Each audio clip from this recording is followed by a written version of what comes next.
এত অথর্ব সরকার আমি জীবনে দেখি নাই। আজকে যারা এই সরকারটা চালাচ্ছে দেখি নাই। আপনি কার কাছে দিয়েছেন ক্ষমতা? মানুষ কিছু বলছে না কেন? মানুষ বলছে, কিন্তু বাজারে যান দেখবেন মানুষ কি বলে। মানুষ বলছে, তাহলে আন্দোলন হচ্ছে না কেন? আন্দোলন তো হতে পারতো, হচ্ছে না। দেখেন হাসিনাদের স্বৈরাচারী আচরণ কবে থেকে শুরু করছে? আমি মনে করি 2014 থেকে। 2014 থেকে সে স্বরূপে আত্মপ্রকাশ করছে যে কি ভয়ঙ্কর তার চেহারা। ওই দিন থেকে আন্দোলন শুরু হয়েছে। ওই দিনে কি হাসিনার পতন ঘটছে? ঘটে নাই। মানুষের ক্ষোভ জমতে পুঞ্জীভূত ক্ষোভ হতে হতে হতে একটা পর্যায়ে যে ছাত্রদের একটা স্পার্ক। আবার দেখেন অনেকে বলে যে 16 বছরের জঞ্জাল সরাতে সময় লাগবে, অমুক লাগবে, তমুক। এটা কিন্তু অনেককে বলতে শুনি, আমিও বলি 16 বছরের জঞ্জাল তো আর 16 দিনে যাবে না। কিন্তু 100 দিনের মাথায় এসে সবগুলো মিডিয়া, যেমন আপনারা আলোচনাটা তুলছেন কেন? তুলছেন এই কারণে আপনারা মনে করেন যে 100 দিন বেশি দিন হয় নাই, কিন্তু 100 দিন একদম কমও না। যে কোনো একটা কাজ মানে হয়তো একদিনে শেষ হয় না, কিন্তু কাজটা শুরু তো হবে। এটা তো আমরা প্রত্যাশা করতেই পারি। শুরু হবে, কে শুরু করবে, সে কেমন ভাবে শুরু করবে, সেটাও কিন্তু একটা দেখার বিষয়, তাই না? যেমন ধরেন আমি একটা সংস্কার করতে চাই, আমি একটা এক্সাম্পল দিয়ে বলি আপনাকে। আপনার ঘরে আপনি একটু চেঞ্জ করবেন, আর বাথরুমটা একটু চেঞ্জ করবেন আপনি। তো যে লোকটা আপনার এখানে আসবে, যে রাজমিস্ত্রি আসবে, প্রথম কি জিজ্ঞাসা করবেন? প্রথম দেখবেন সে আদৌ এই কাজটা করার যোগ্য কিনা, তার এক্সপিরিয়েন্সটা কি আছে কিনা আদৌ। দেখলেন হ্যাঁ ঠিক আছে। তারপর আপনি তাকে কি জিজ্ঞাসা করবেন? যে তুমি এটা কতদিনে করবা, আর তুমি এই কাজটা করতে আমার কাছ থেকে কত নিবা। এইটা আপনার প্রশ্ন। কারণ উনি যদি বলে যে এই কাজটা আমি কতদিনে করবো জানি না, যৌক্তিক সময়ে করে দেব, তাহলে আপনি কাজ দিবেন?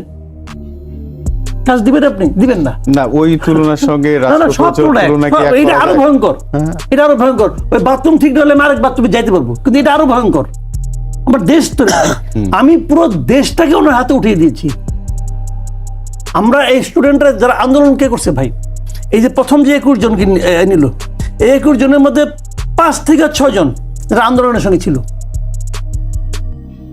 আর বাদ বাকি আমি যদি 6 জন ধরি, বাদ বাকি যে 15 জন থাকে, এই 15 জন আমাদের পুরো জুলাই মাস এবং আগস্টের 5 তারিখ এই পর্যন্ত, এই যারা 36 দিন বলে, এই 36 দিনে এই বাদ বাকি 15 জন শারীরিক, মানসিক, আর্থিক, এমনকি স্বপ্নেও তারা আন্দোলনের পক্ষে একটা কথা বলে নাই।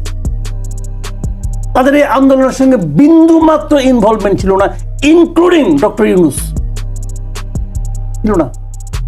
ডক্টর ইউনূসের গভর্নমেন্টের প্রতি আনহ্যাপি ছিল, কারণ তাকে ওই মামলার চক্করে ফেলা রাখছিল, তার জেলে যাওয়ার আশঙ্কা ছিল। কিন্তু এই আন্দোলনের সঙ্গে উনি ইনভলভ ছিল কেউ বলতে পারবে না।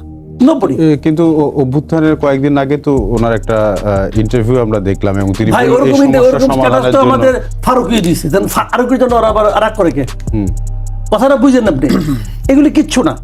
উনি যেটা বলছে তাকে জিজ্ঞেস করতে উত্তর দিচ্ছে একটা, তখন শেষ পর্যন্ত সে ভাবছে যে কিছু একটা বলতে হবে, বলছে।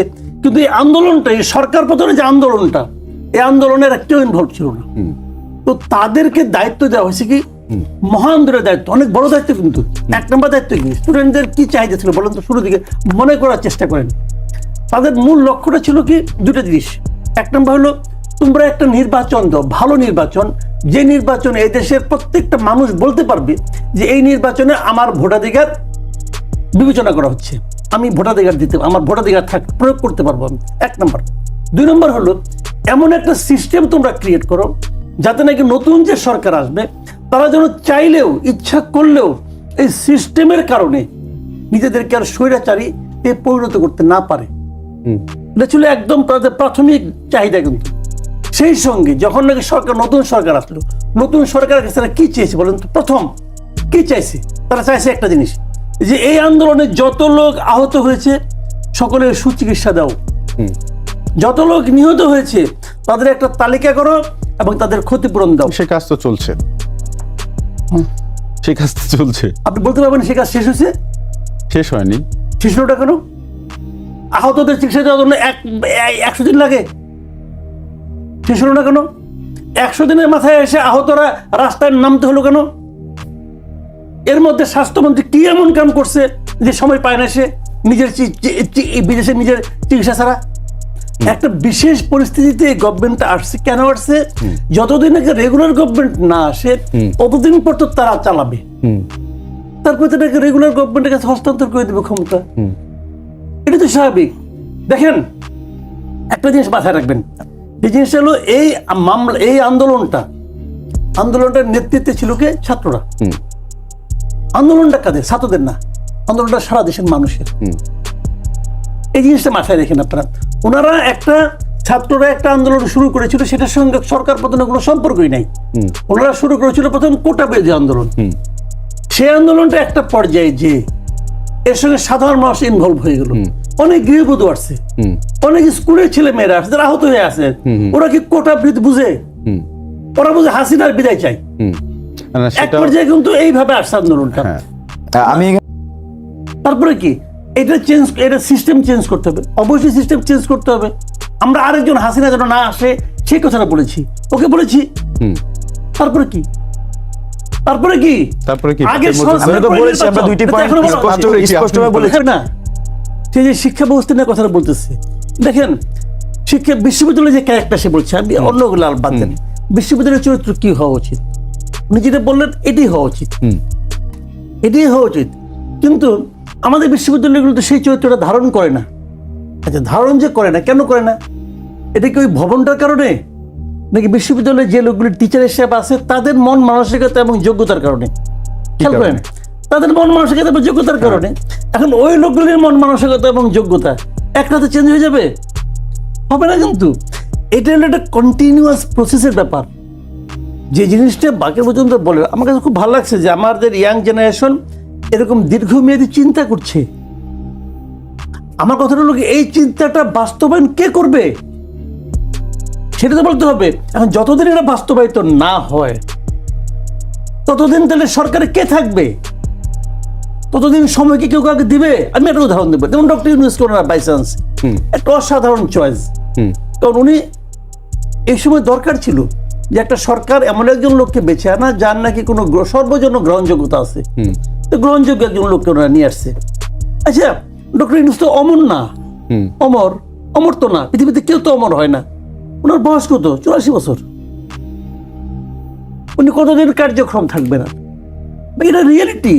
বাইডেনকে আপনি ইলেকশন করতে দিলেন না, বয়স 82 বিলা, তাই না? হ্যাঁ, ঠিক আছে, উনি হয়তো বাইডেনের মতো অতটা না, অথর্ব নাই, আরেকটু বয়সে, ঠিক আছে। কতদিন আপনি সময় দিবেন? আপনি যা দেন, আল্লাহ তাহলে কয়দিন সময় দিবে? বিষয়গুলি খেয়াল করেন।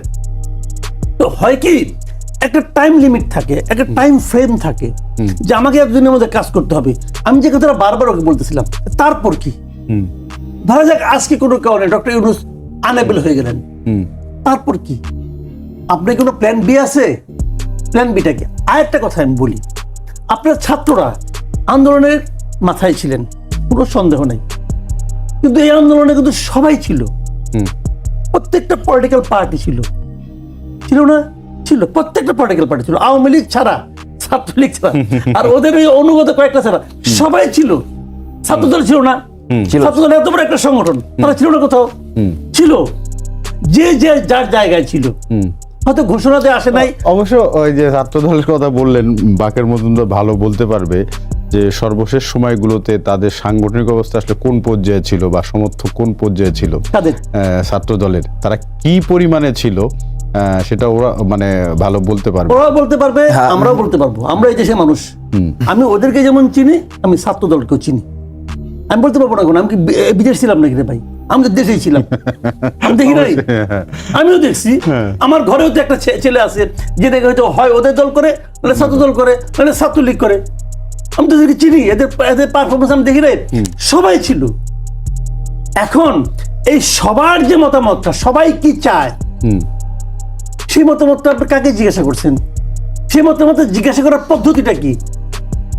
একটা পদ্ধতি লাগবে। সেই পদ্ধতিটা কি?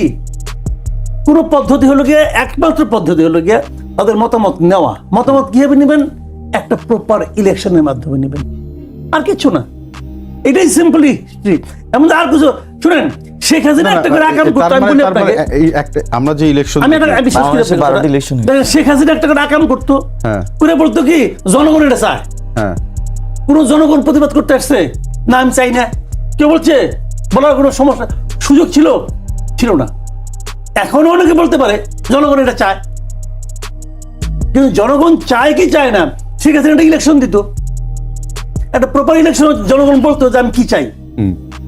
এইটা ছাড়া আর সর্বজনগ্রাহ্য কোনো পদ্ধতি নাই রে ভাই, যে নির্বাচনটা এখনই হতে হবে।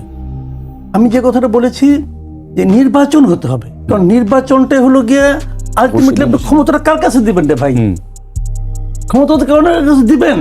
আপনি এখন যাদের হাতে ক্ষমতা দিয়েছেন, ধরা যাক আমি একটা উদাহরণ দেব আপনাকে, আমার দেখা মতে এত অথর্ব সরকার আমি জীবনে দেখিনি, এত অথর্ব সরকার আমি জীবনে দেখি নাই। আজকে যারা এই সরকারটা চালাচ্ছে দেখি নাই। আপনি কার কাছে দিয়েছেন ক্ষমতা? মানুষ কিছু বলছে না, কোনো মানুষ বলছে, কিন্তু বাজারে যান দেখবেন মানুষ কি বলে, মানুষ বলছে। তাহলে আন্দোলন হচ্ছে না কেন? আন্দোলন তো হতে পারতো, হচ্ছে না। দেখেন হাসিনা তার স্বৈরাচারী আচরণ কবে থেকে শুরু করছে? আমি মনে করি 2014 থেকে, 2014 থেকে সে স্বরূপে আত্মপ্রকাশ করছে যে কি ভয়ঙ্কর তার চেহারা। ওই দিন থেকে আন্দোলন শুরু হয়েছে, ওই দিনে কি হাসিনার পতন ঘটছে? ঘটে নাই। মানুষের ক্ষোভ জমতে পুঞ্জীভূত ক্ষোভ হতে হতে হতে একটা পর্যায়ে যে ছাত্রদের একটা স্পার্ক দিয়েছে, আগুন ধরে গেছে। একটা কাঠের মধ্যে আপনি আগুন ধরাবেন, এক বস্তা কাঠ জ্বালালে কিন্তু আগুন ধরবে না, এই কাঠটাকে শুকাতে হবে। এই শুকানোর কাজটা 10 বছর ধরে হয়েছে কিন্তু। কাজে এটি হলো মূল কথা। তো এখন কোশ্চেনটা হলো কি, যে আপনি তাহলে একটা সরকারকে যে দিবেন বসে, কাকে বসাবেন? আপনি বলছেন রাজনৈতিক বন্দোবস্ত আমি চাই, চান, ভালো কথা, অবশ্যই বন্দোবস্ত হবে। এই জন্য তো সংস্কার হচ্ছে, এই জন্য তো সংস্কার কমিশনগুলি হয়েছে। এখন যে কমিশনটা হয়েছে, আমি একটা সিম্পল উদাহরণ বলে পাই, যে কমিশনগুলি হয়েছে এটা কি বেস্ট কমিশন? সংবিধান সংস্কারের জন্য যে কমিশনটা হয়েছে, এরাই কি সংবিধানের সবচেয়ে ভালো বুঝে বাংলাদেশে, সবচেয়ে ভালো মানুষ? আপনি বলবেন হ্যাঁ, আমি বলবো ঠিক আছে, কেন হ্যাঁ? আমি বলবো কেন হ্যাঁ, কিভাবে হ্যাঁ? আপনি ভাই আমার বুঝান তো।